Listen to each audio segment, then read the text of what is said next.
Good morning Rajasthan, मैं हूं आपके साथ आशीष प्रमोद गोस्वामी। खबरों की शुरुआत करेंगे सियासी खबर के साथ। तो देखिए, बुधवार को देर रात तक राजस्थान चुनाव को लेकर बीजेपी में महामंथन हुआ। जयपुर में केंद्रीय गृह मंत्री अमित शाह, बीजेपी के राष्ट्रीय अध्यक्ष जेपी नड्डा की अध्यक्षता में बैठकें चली। अमित शाह और जेपी नड्डा ने कोर टीम से 1-to-1 संवाद किया, बातचीत की। पहली बार केंद्रीय गृह मंत्री और राष्ट्रीय अध्यक्ष के साथ बैठक देखने को मिली है, तो कई मुद्दों पर चर्चा भी हुई। चुनाव के समीकरण किस तरह से बनेंगे, उस पर बात हुई। वर्तमान सरकार के हालात पर भी चर्चा हुई। वर्तमान सरकार के खिलाफ प्रदेश में जो मुद्दे हैं उन पर चर्चा।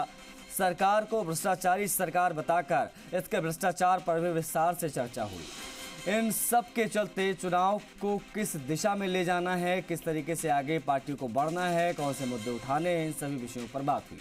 आपको बता दें कि 6.5 घंटे की मैराथन बैठक के जरिए रणनीति तय की गई। आचार संहिता लगने तक पार्टी के आगामी कार्यक्रम भी तय किए गए। प्रत्याशियों के चयन का आधार पार्टी ने तय किया है। अनुकूल समय पर बीजेपी प्रत्याशियों की घोषणा करेगी।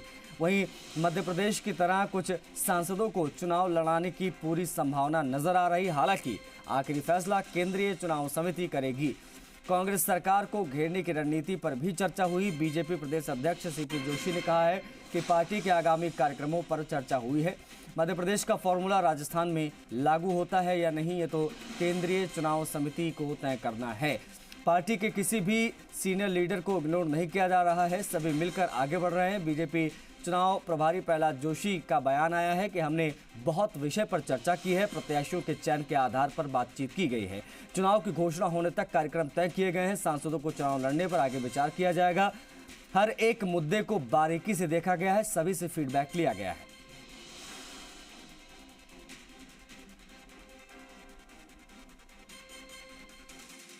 जब पहली बार माननीय राष्ट्रीय अध्यक्ष जी, माननीय गृह मंत्री जी के साथ बैठे थे, सारी परिस्थितियों पर, स्थितियों पर, सब पर चर्चा हुई।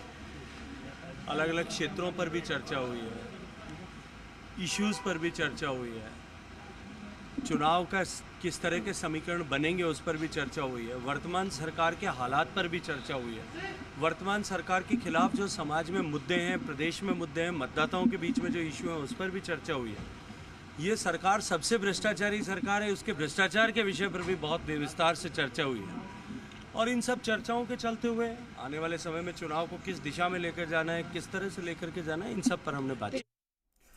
देखिए, केंद्रीय गृह मंत्री अमित शाह अभी जयपुर में ही हैं। आज अमित शाह संघ प्रचारकों से मुलाकात कर सकते हैं।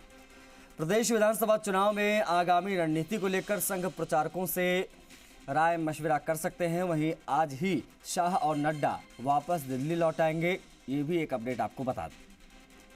तो कल 6 घंटे के ऊपर मैराथन बैठक चली और आज संघ प्रचारकों के साथ भी बातचीत कर सकते हैं अमित शाह, और आज ही वापस लौटने का भी कार्यक्रम है। अब इसी खबर पर ज़्यादा जानकारी के साथ हमारे सहयोगी विष्णु कनेक्ट हो गए हैं। विष्णु से बातचीत करेंगे। विष्णु, कल 6 घंटे की मैराथन बैठक में क्या चीज़ें निकल कर सामने आई और आज का दिन क्या खास रहने वाला है बीजेपी के दृष्टिकोण से देखा जाए तो, अमित शाह के दृष्टिकोण से अगर देखें?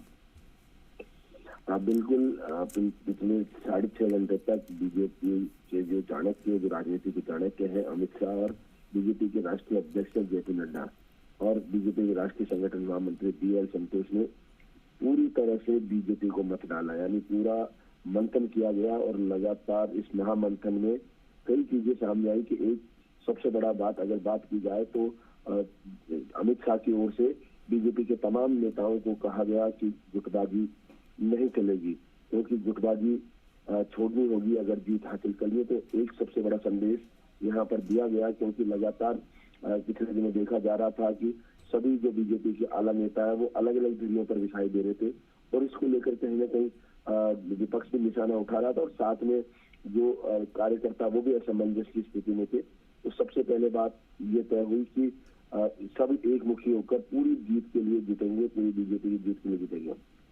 उसके अलावा बीजेपी ने जो आचार संहिता तक जो हाथ में दिए जाने कार्यक्रम, उसको लेकर मंथन किया गया कि क्या ऐसी चीजें उठाई जाए जो सरकार को घेरने के लिए पूरी तरह और मतदाताओं के मन में घर बनाया गया बीजेपी का, और उसको लेकर पूरी ये महामंथन किया गया। इसके अलावा सरकार के खिलाफ जो भ्रष्टाचार हो या अन्य जो प्रमुख मुद्दे हैं कानून व्यवस्था हो, उनको लेकर एक पूरा व्यापक अभियान चलाया जाएगा और उसी को लेकर इस पर भी चर्चा हुई।